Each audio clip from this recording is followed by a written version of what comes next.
And by the way, it says here, every past Labour Prime Minister was or is a member. And I can remember when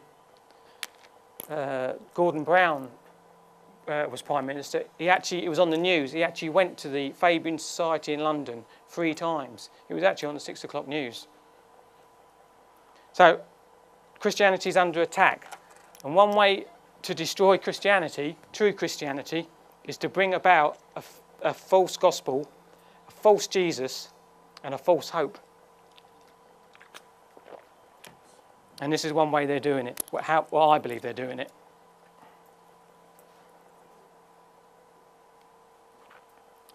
This again is the pyramid that's on the American dollar. If you can just have a look at that shape, get that shape in your mind. And also the date, I googled it the other day actually just to check it. The date 1776, May the 1st, was the date the Illuminati was formed. And also, like Clive mentioned to me in the car, I think it was this afternoon, actually Bin Laden, I checked the date as well, Bin Laden was killed also on May the 1st, which I found quite interesting. Maybe it's a coincidence, I don't know. So there's the pyramid that's on the dollar.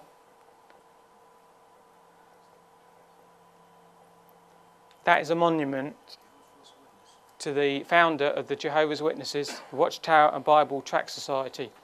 That is in Pennsylvania in America. And before I say anything as well, I'm not anti-Jehovah's Witness. My mother-in-law is 40 years a Jehovah's Witness, and I love her dearly. And I've tried to share the gospel with her, the plain, simple gospel. It's very hard. My sister-in-law is a witness, and my brother-in-law is an elder in the congregation. This road here is called Masonic Way. Just over here, you have the actual grave to the founder of the Jehovah's Witnesses. And just over here, you have the Grand Masonic Lodge of Pittsburgh. And this is a Masonic emblem, a cross and a crown in a reef. And that is actually etched into a stone on the pyramid there. And also, on here, you'll not be able to see it, but this is a diagram for all the degrees in Freemasonry. And the cross and the crown is a Knights Templar logo, and it's right up near the eye on the pyramid. So the Knights Templar is high up in the degrees of Freemasonry. So I believe that the founder, Charles Taze Russell of the Watchtower Bible Tract Society, was a Freemason. This is an early Watchtower magazine from, can't quite see the date, but it's about 1917. And there you see the cross and the crown again.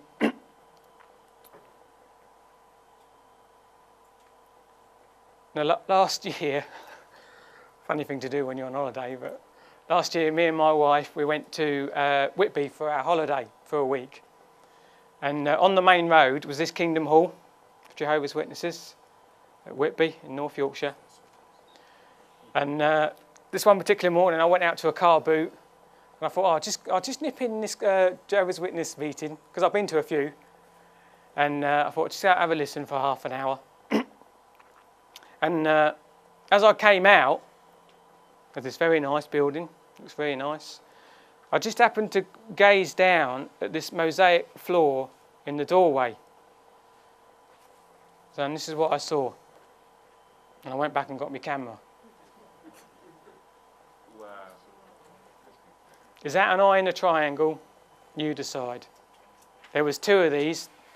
That was in one corner, and there was another one in this corner over here. This is taken from a book, You Can Live Forever in Paradise Earth, released in 1982. I don't know if you can see it, but this thief, he's got an eye in a triangle there. It looks like to me anyway. Yeah.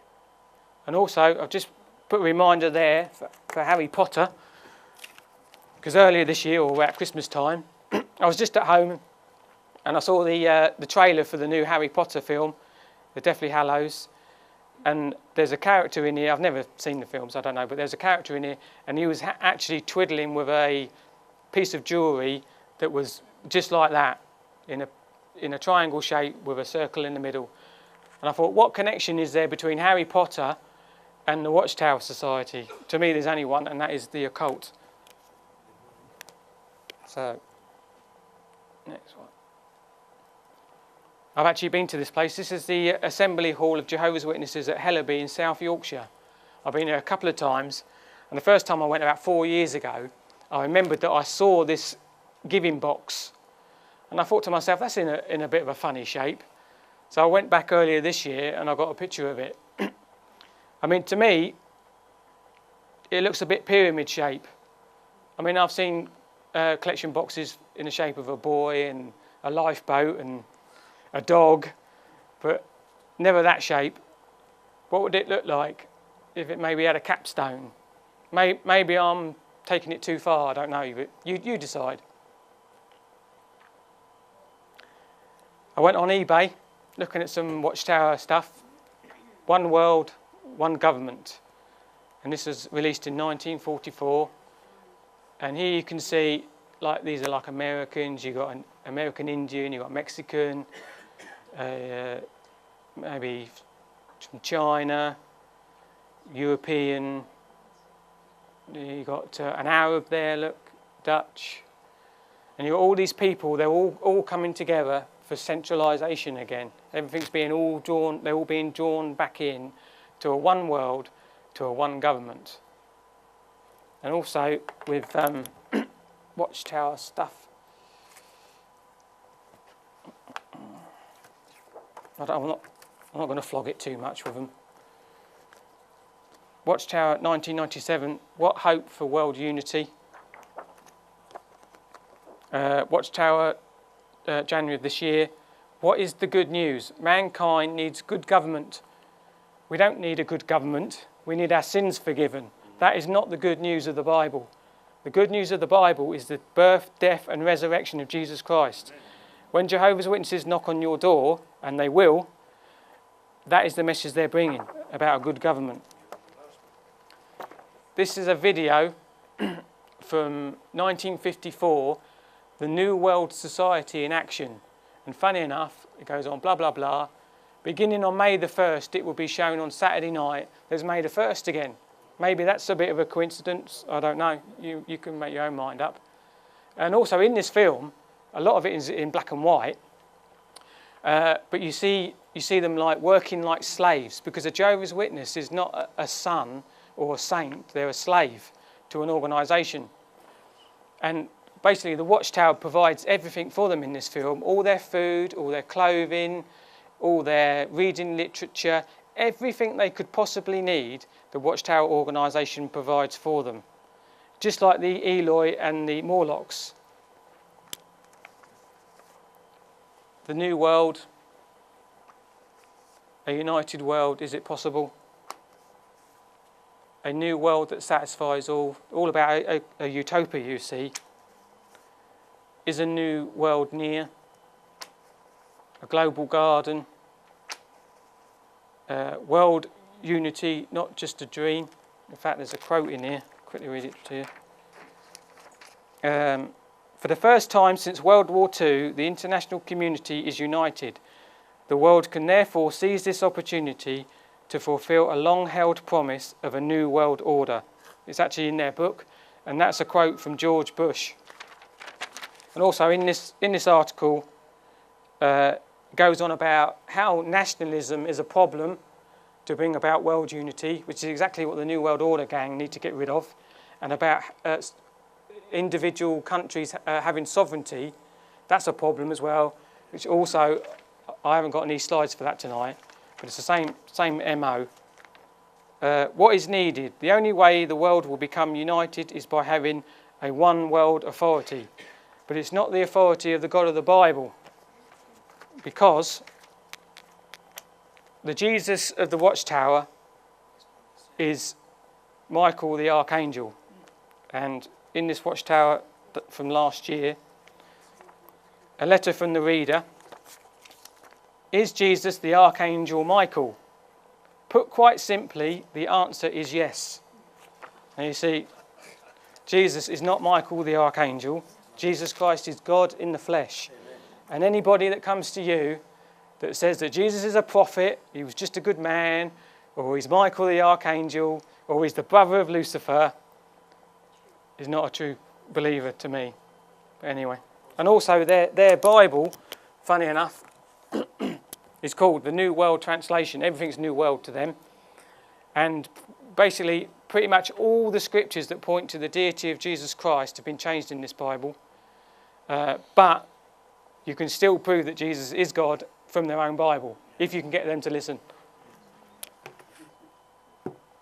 Right. I think that's enough of the witnesses for now. Oh, no, maybe not. Right.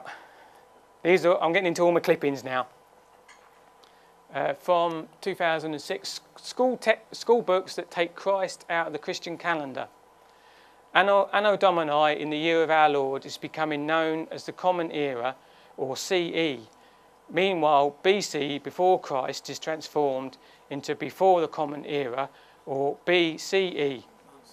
Right? So, that is a secular dating system because Christ is taken out, because Christ is an offence. Only given to me last week from my mother-in-law, Happiness, How to Find It, a Jehovah's Witness publication. I know this book isn't true because most Jehovah's Witnesses I know are on antidepressants.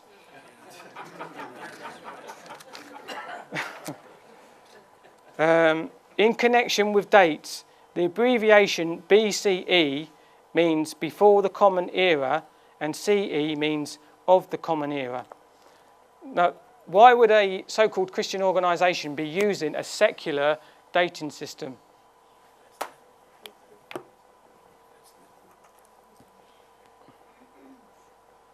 Offended. Does the sight of the cross really upset anyone in the UK? It offends my mother-in-law and it offends Jehovah's Witnesses. Because I believe the Jehovah's Witnesses are guinea pigs, a bit like the Eloi for the New World Order. They're being conditioned already, 6 million of them, to move in to the system that's coming. For the preaching of the cross is to them that perish foolishness, but unto us which are being saved is the power of God. About a year ago, my mother-in-law came round, as she does on most Saturday mornings, and it was Easter time, and I actually offered a hot cross bun. I was just being polite, and my mother-in-law would not eat a hot cross bun, and that is no joke, because it had a cross on it, and it was to do with Easter, so she wouldn't eat it. That's religion for you. Bid to ban Christmas. Festive fun upsets migrants, says Labour think tank. Ban Xmas and Easter to please Muslims. See, all this all has to do with harmonisation. Like Barry says on his DVDs, we're all going to live in harmony. I'm not going to upset you and you're not going to upset me. We'll get rid of all this sort of stuff that causes division and we're all going to live in a paradise. Nativity's Fading Star from 2009. Like most schools now, go to a nativity play, where's Jesus? He's been thrown out the window, you've got a spaceman or something stupid like that. These children are going to lose the true meaning of what we actually celebrate, you know, why Christ came and what he did while he was here. Stores airbrush Christ out of Christmas cards. You try and find this year. You try and find a Christmas card with something Christian in it. It's hard these days. It's always snowmen or Father Christmas or a reindeer. It's getting harder and harder. Christmas cancelled. I thought that Christmas cancelled. I think was it around the time of Cromwell? I think he actually banned Christmas, if I remember rightly. So it happened in the past, it happened again in the future. Now superbug epidemic kills Christmas off the wards. I work for the NHS, and about 2 years ago, because of MRSA and all that sort of stuff, we only were allowed a Christmas tree. And that was only put up, I don't know, 2 or 3 days before Christmas. Outcry as schools shun Easter in holiday switch. Hospitals cancel Easter. And I thought this was interesting here. It says, this year staff have been told to use their annual leave allowance if they want to take the time off. So basically, if you want the time off, it's not going to be like a national holiday anymore. You'll do it in your own annual leave time. Overtime pay at Christmas axed. It discriminates, again, you see, because it's not harmonising with everybody against other religions. So basically, Easter will be they'll probably start on Easter first. Easter's a bit of a softer touch than Christmas. And then once they've done that, like Barry Smith says, everything's done gradually, and then they move on to Christmas. Because, like I say, because most kids growing up aren't going to even know what the true meaning of Christmas is anyway, so what does it matter? Britishness under attack.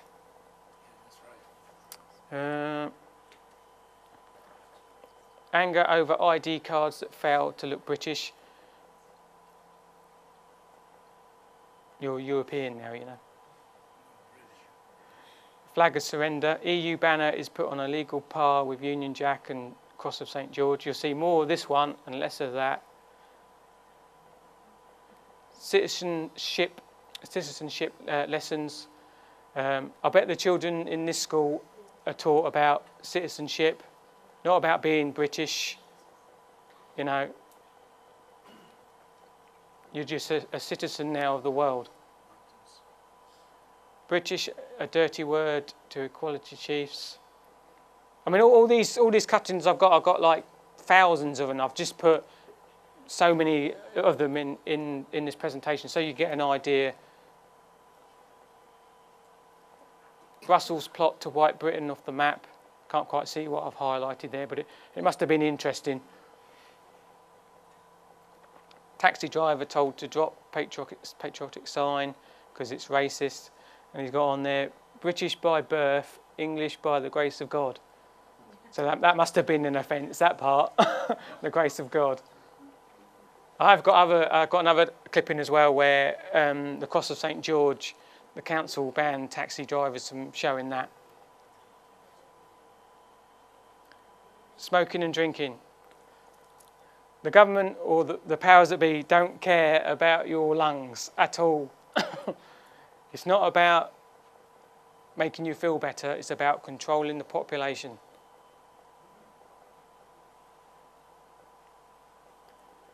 I think I might have gone ahead there, right? No. Yeah. Guilt is the weapon on the war on alcohol. I think I've missed a few there for some reason. World leaders are launching a war on alcohol, using as their main weapon the millions of men, women and children whose lives have been destroyed by drink. So basically the same MO that they used on smoking, they're now going to use for alcohol as well. I think I've missed a few, unless I'm going the wrong way. Hang on. No. Now smoking may be banned in your home. Some of these housing associations, when you sign that you're not going to smoke in their properties. And obviously that probably happened with council houses as well, but it don't affect me because I don't smoke anyway. So now they want to ban smoking in the street. And you read that and you think that will never happen. But in, I think it's California, there's some states that actually banned smoking outside now in America. Now Central Park is out of bounds to smokers. That's from this year, that one. New York has extended its ban on smoking to include parks, beaches. Let's have a look. France and Germany, axe cigs. It's not just England, it's worldwide. Come on. That's from 2008, this one. 240 million Indians fume over smoking ban. India, the world's second biggest consumer of cigarettes, banned smoking in public yesterday. Whether this is true or not, I don't know. Cruella and her smoking co-stars could be rated 18. I've actually got a clip-in as well where they wanted to ban Tom and Jerry. Because remember Tom always used to smoke that big cigar. They wanted to ban that as well. Artist fury, a PC ban on paintings that show smokers. And here, this artist here, this chap, the pipe-smoking widower who has been a member of the club since 1948 said he was furious that PC bigots had airbrushed from history the club's smoky past. So basically, when a child is born like today, time they grow up, they're not going to know that people used to smoke in cinemas, on the bus, out on the street, in their home, because like what you just said, it's going to be totally eradicated. And people will say, I might look on the internet one day, people used to smoke, and the kids will go, what's that? By the way, I'm not advocating that you should smoke. I'm just saying, you know. Or that you should drink. Spot the difference. Suddenly, Churchill is a non-smoker. How today's airbrushing again, look. PCs have decided the war leader could do without his cigar. So there he's got it. There he hasn't. And this poster was to do with a museum, I think it was, down in London. It had a big poster of Churchill all blown up. And because obviously children were going to go into this museum, they just airbrushed it out. And what I thought was quite funny, though, they took the cigar, but they left the V sign. I'm not sure if I'm correct on this, but I think that is a Masonic symbol. It's definitely like the square. It could be something to do with the square from Masonry. I don't know. It could be. But I think Winston Churchill was a member of some society, whether it was the Freemasons or Rosicrucians or something. But he was definitely a member of some society.